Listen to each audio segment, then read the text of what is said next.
Why, hello there. What's that? You see something different, you say? Whatever could that be?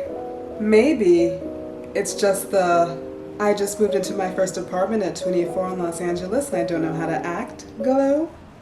Thank you. I guess it does look good on me.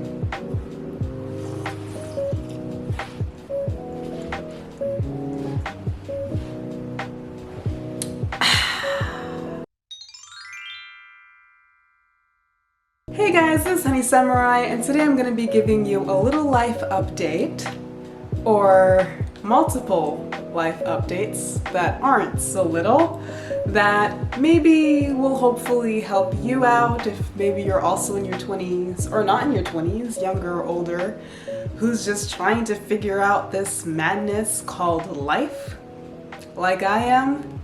And hopefully contextualize why I've been so spotty with uploading lately on YouTube and what my plans are for the future. Before I get to the moving and the new job part, like all that fun stuff, I want to dial it back a bit to about 6 months ago. Yes, my children, let's go back a couple chapters. 6 months ago, I was in a mental rut. You know, it makes sense given the past year and a half now, the way that the world has been. It's been a really tough year for all of us, and I like to think of myself as a kind of person who's very resilient and resourceful and can take even the worst of situations and turn it into something, at least something positive, which was the case for me in the beginning, but I think I think around that time, I was at the point where I was running out of steam. Like I felt at my wit's end, and I was just starting to not see myself as the same way, if that makes sense. In the beginning, I took the opportunity to learn different things, explore new options, even think about like new countries that maybe I could live in, different routes I can take now that I was freshly graduated from college, and I could see it as a really sucky time that kind of stopped me from being able to live my life finally after college, or I could see it as an opportunity to finally take a breather and reevaluate my life without the constant pressure of school or finding my next employment and body yada yada yada yada. It was a good thing, but eventually my mental health definitely started to suffer and I started to feel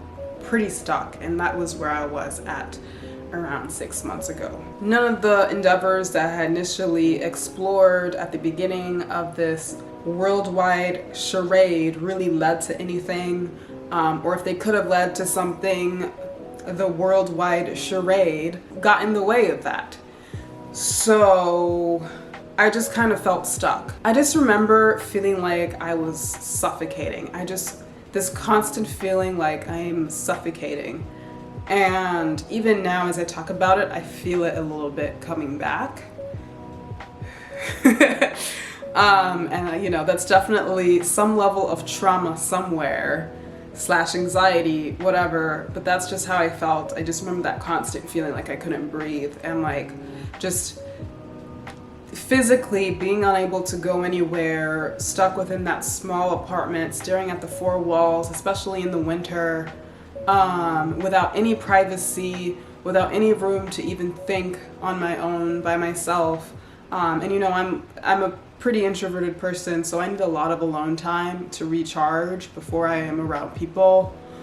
Even the closest ones to me that I love dearly, like I need space, and I didn't have that. And on top of that, I didn't have much to look forward to. So I just kind of felt like I was stuck in one place. And no matter what I did, I was just stuck. And that was leading to that suffocating feeling, I'm sure. The fact that we can't even go outside without putting on masks, especially back then, just became indicative or metaphorical in a sense to me of how much, I don't know how to explain it in words, but it was just like your breathing is interrupted even when you try to go out and get fresh air because you have to put on a mask, and I just constantly felt like not quite getting enough oxygen. It's so weird to say it out loud now, but yeah, that was how I was feeling for most of the time. I was still in that quirky, kind of problematic mindset where nothing really matters, and capitalism is toxic, so rest is like a justified rebellion against that, so I might as well stay in bed until 3 p.m. and go to sleep at 3 a.m. and rinse and repeat. So that was kind of my routine. I didn't like it, and I knew I wanted that to change. I didn't like it at all because I was never much of a morning person. But now I really had no reason to wake up in the morning, really. Like, no one was forcing me to have to be at a 9 a.m. class or to go to work by 8:30 a.m. I could wake up whenever I want, go to sleep whenever I want. So I was going to sleep at 3 a.m., waking up at 4 p.m. And my days were really short. My nights were long and anxious, and that was kind of the cycle I was in. And then around 6 months ago that I decided, you know what, no, I don't like this cycle. I don't like where I'm going. I didn't like my relationship with social media either. I felt like I had no real direction with social media. I mean, I use it for like artistic reasons and for inspiration, and I have all these amazing plans for it. But I didn't like where I was going because I felt like it was controlling more than I was controlling it, and I didn't have much to offer at the time, and I thought, if I were to blow up at that time, best case scenario wasn't actually as best case scenario as I thought, because I didn't feel like I would actually be even ready to blow up if that even happened. If that even makes sense. I don't know if that makes sense, but that was the realization that I made. Hold on, let me sip my tea before it gets cold.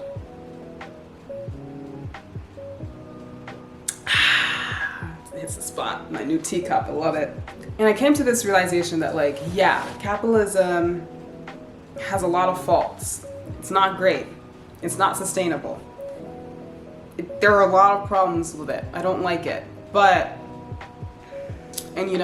was aware that, capitalism has us brainwashed into thinking that unless we're doing something productive every second of the day, something productive that, has monetary gain attached to it, we're basically wasting away our time or wasting away our lives. And that was a realization that I made, which led me to that kind of thinking. But I decided, you know what? That productivity keeps me going. That productivity keeps me living. And I like setting goals and working towards those goals because it keeps me looking forward instead of just staying in one place or looking back. Maybe it's problematic. Maybe it's a workaholic mentality. Maybe, people would criticize or pity me for it, but that was just a realization that I made for myself when I took a step away from social media, from all the people from everyone who has their own idea about how we should be living our lives in response to this very, very confusing world that we're living in, this very overwhelming world that we're living in. Once I took a step away and listened less to what other people thought, and the more I listened to myself and what I wanted, the more that things started to align, and that was a part of it. I like routine.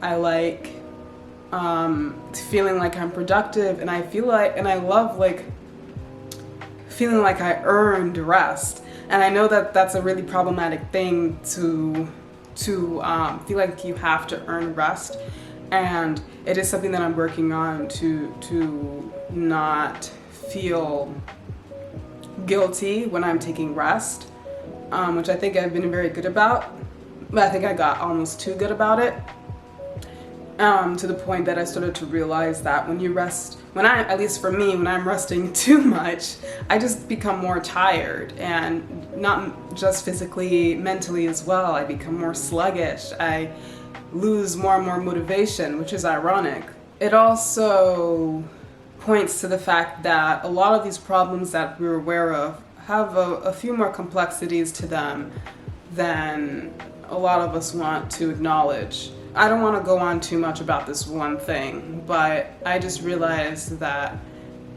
working at a certain time towards some kind of goal, whatever that goal may be, and then having time when I'm resting and just doing nothing, or doing more fun things, that made me feel happier. When I had a boundary between something that's very concrete, that was just like work to me, versus fun time, really helped me mentally as well. I started to think about my relationship with art.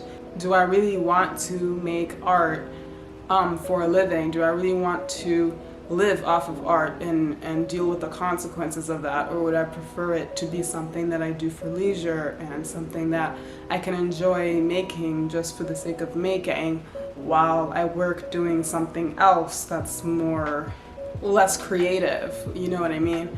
There was a lot of introspection at that time, let me just say that. And that's how I ended up coding for around 5 months straight. I found some online resources and learned how to code. Not because someone told me to or anything. I mean, I already was like a physics and engineering nerd in late high school, so the seeds were already there, which was probably why I even thought to spend my time learning how to code. But it was just something that occurred to me to explore since I had the time. And it can help you more than it can hurt you. There were only, good things I could get from it, and if it turned out that I freaking hated it, it was one more thing that I explored that I can cross off my list. And then I discovered that I really loved it, which is why I ended up going on with it for so long and pretty much crawled into a hole. Basically, didn't talk to anybody on social media or even in my close friends. I mean, we were all going through our own thing too. Like during those winter months, I would just wake up, drink tea, eat cereal, get straight to coding, stop for lunch, continue coding, and then code until dinner. And then for the rest of the night, I would just do whatever, watch K-dramas with my mom or something. And I really, really liked that routine. And I love the way that the routine kept me looking forward. I love that I was learning something new every day.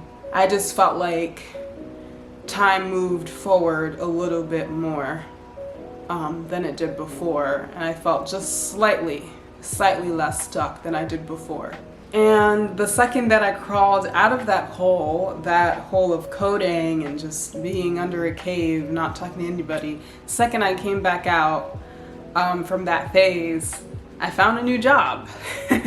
And it's weird to say it out loud because you hear someone else talk about, getting a new job or getting, first apartment, whatever. It's like, oh yeah, it must be so easy for them. But literally, it didn't feel that way to me. And it did feel kind of out of nowhere too, the way that things lined up. It felt like a lot of things were aligning. And people say that a lot where, they can feel it when the universe just kind of aligns itself, or it shifts in a certain way, or you feel that you manifested something. And I felt like this was a very crisp example of that. And for that to happen, right when things are starting to open up too, which I guess is also indicative of things starting to open up, jobs are starting to come back again, that kind of thing. It just all felt like it was just aligned at a certain time. And just to give some context, moving to LA and having a job in entertainment, which is what my job is in right now, was basically my dream for the past 3 years. 2 years of that outside, after college. It's been something that I've been working towards for so long. And then, up to around 6 months ago, I had kind of just been maybe I should, think about other options. Maybe, I can let go of that and think about other stuff. You know, up until then, you know, at that point I was starting to think, you know, maybe I should explore other options. But then I realized, but then I, you know, discovered, you know, a perfect opportunity after all of that time of introspection that I did. And that job that I found ended up being, you know, perfect for where I'm at, possibly more perfect than if I would have found that same position a year ago or even 6 months ago. So it kind of says a lot about how things just kind of line up that way. Moving on. So now after like 2 years, between 2 and, you know, even 4 years of dreaming about moving to LA and working entertainment and, you know, doing YouTube even, after all this time of dreaming about it and now it's finally here, it's like, whoa, is this even real? It's all the cliche stuff, you know, and I keep having these existential moments, even as I talk with you right now in front of this camera, and I'm staring at my pink rug in my new apartment, and I'm like, how is any of this even real? Like, and because I just moved here like overnight, things just changed like this overnight. I moved to LA I moved here to LA like a week ago, and just a month ago I was unemployed. And LA was like a pipe dream to me at that point. So it's just so weird. And I know that I'm, you know, over romanticizing LA a little bit, as anybody who's not from LA would do, or anybody who's not from NYC would do about New York. I mean, it's just natural that we would over romanticize these things. But I think just the pure fact of moving somewhere new, and having new experiences on your own, independently, is just so powerful, especially at this stage of my life, at least, being in my 20s and entering my mid-20s even. I can't believe how fast time goes.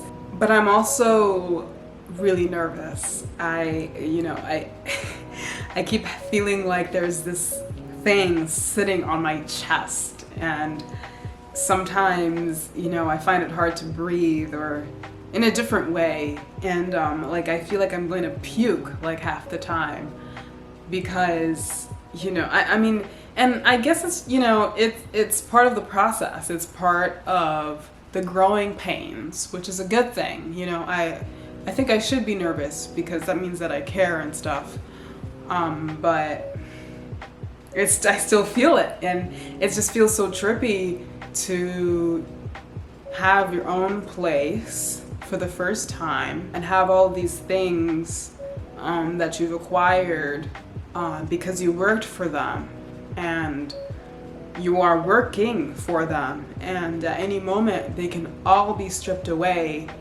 either outside of or within your own control. And every time I'm suddenly, you know, I can't even say every time I'm struck with that, I'm constantly aware of that with everything I look at. It's just like, this was all me. This is, I mean, of course, with the support of my mom and stuff, but, you know, I worked for a lot of this, and I'm still working for a lot of this, and it's just so nerve-wracking to know how much responsibility I have over my own life. Tea time. You know, I definitely felt more out of balance and, you know, unattached when I first arrived here, but as I start to furnish my place, you know, for instance, as I start to furnish my apartment, and I unpack and stuff, and I start to do things that I normally would do, like record for YouTube, I'm starting to feel more like, you know, this is it. Like, I'm settling in. Like, I'm settling into here, and as that's happening, it's settling into me as well. Like, I want to puke, and I want to cry, and I want to just lay down. And I also want to sleep.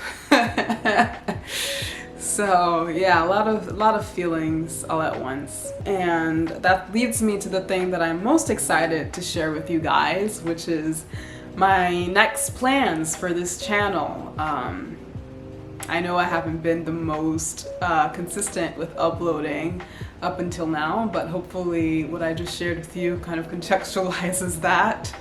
And you know, I cannot make any promises written in stone, which, you know, is already exemplified by how the second I said I was going to start posting more, and like 2 videos ago, like this massive life change happened, which made it pretty much impossible for me to keep uploading for a while. So not written in stone, but this is what I have planned for the future of this channel. And now that I have my own space, I definitely see myself uploading more consistently, that's for sure, and guilt-free too. I'm not in anybody's way when I'm recording.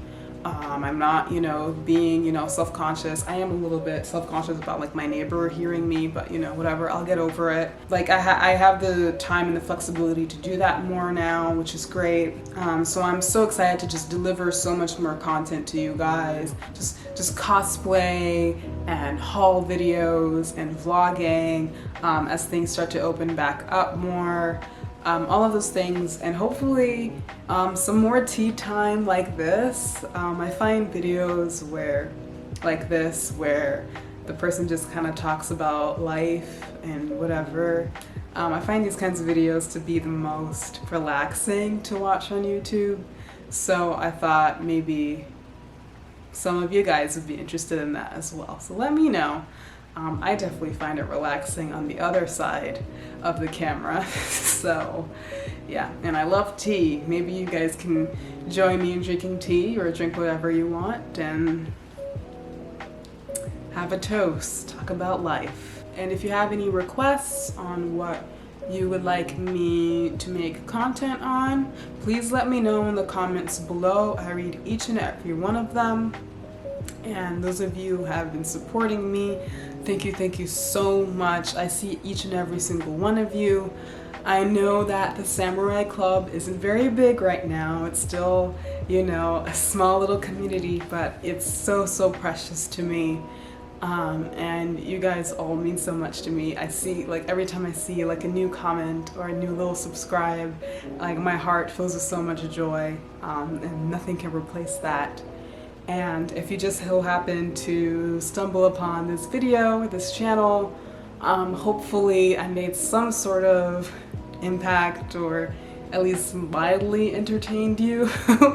I don't know. But yeah, stick around and definitely have more fun stuff planned for us. Thank you guys so much for watching. If you like this video, please don't forget to like, comment, and subscribe. And as always, love you guys, until next time.